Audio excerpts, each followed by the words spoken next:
കഴിഞ്ഞ വെള്ളിയാഴ്ചയും പറഞ്ഞു, കോവിഡ് അള്ളാഹു തന്ന ഒരു നിഅമത്തായിട്ടാണ് ഞാൻ മനസ്സിലാക്കുക. എന്തായിരുന്നു കല്യാണം? മുസ്ലിം സമുദായത്തിന്റെ കല്യാണം എന്തായിരുന്നു? ആർഭാടമായിരുന്നില്ലേ?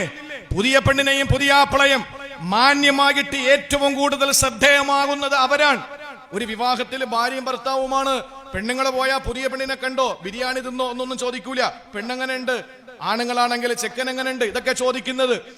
ആ ദിവസത്തിന്റെ ഏറ്റവും പ്രധാനപ്പെട്ട ആളുകൾ അവർ രണ്ടുമാണ്. അവരെ JCB കൊണ്ടുവരിക, ടിപ്പറിൽ കയറ്റി കൊണ്ടുവരിക, ഈ അറബാനയിൽ കൊണ്ടുവരിക, കറിച്ചട്ടിയിൽ ആഹാരം കൊടുക്കുക. എന്തൊക്കെ വിരോധാഭാസങ്ങളായിരുന്നു.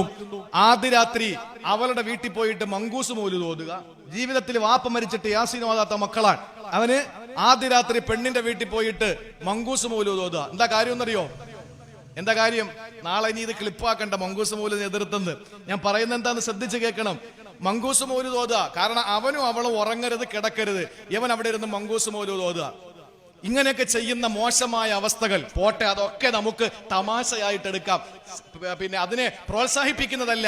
നമുക്ക് ചിലപ്പോൾ അതൊക്കെ സന്തോഷത്തിന് വേണ്ടിയിട്ടാണെന്ന് പറഞ്ഞ് നമുക്ക് എന്തെങ്കിലുമൊക്കെ നമുക്ക് അഡ്ജസ്റ്റ്മെന്റുകൾ നമുക്കതിൽ വെക്കാം. പക്ഷേ ഗുരുതരമായ അവസ്ഥ എന്ന് പറയുന്നത് കല്യാണങ്ങളിൽ നടക്കുന്ന ബൊഫേ സംസ്കാരം. ഇരുന്ന് വലത്ത് കൈകൊണ്ട് ഭക്ഷണം കഴിക്കുന്നത് അള്ളാഹു നമുക്ക് മാത്രം തന്നിട്ടുള്ള, നമുക്കെന്ന് പറഞ്ഞാൽ മനുഷ്യർക്ക് മാത്രം തന്നിട്ടുള്ള പ്രത്യേകതയാണ്.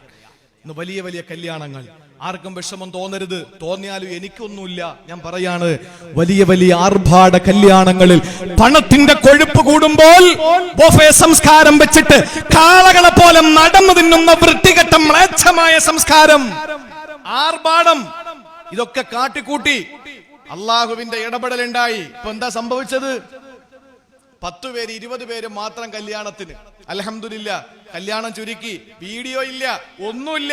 ഇപ്പൊ എങ്ങനെയെങ്കിലൊക്കെ 4 സൈഡും ആളുകൾ പകുതി അകത്തും ബാക്കി പകുതി പുറത്തുവാ. ബാക്കി പുറത്തിരിക്കുന്നത് പോലീസ് വന്ന് നോക്കിയിട്ടാണ്.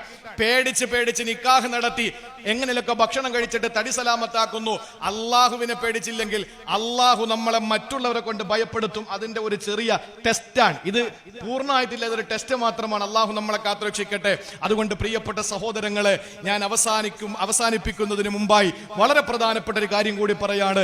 അഭിമാനം അത് അള്ളാഹു നമുക്ക് നൽകിയിട്ടുള്ളതാണ്. ആ അഭിമാനത്തിലേക്കാണ് അള്ളാഹു നമ്മളെ ക്ഷണിക്കുന്നത്.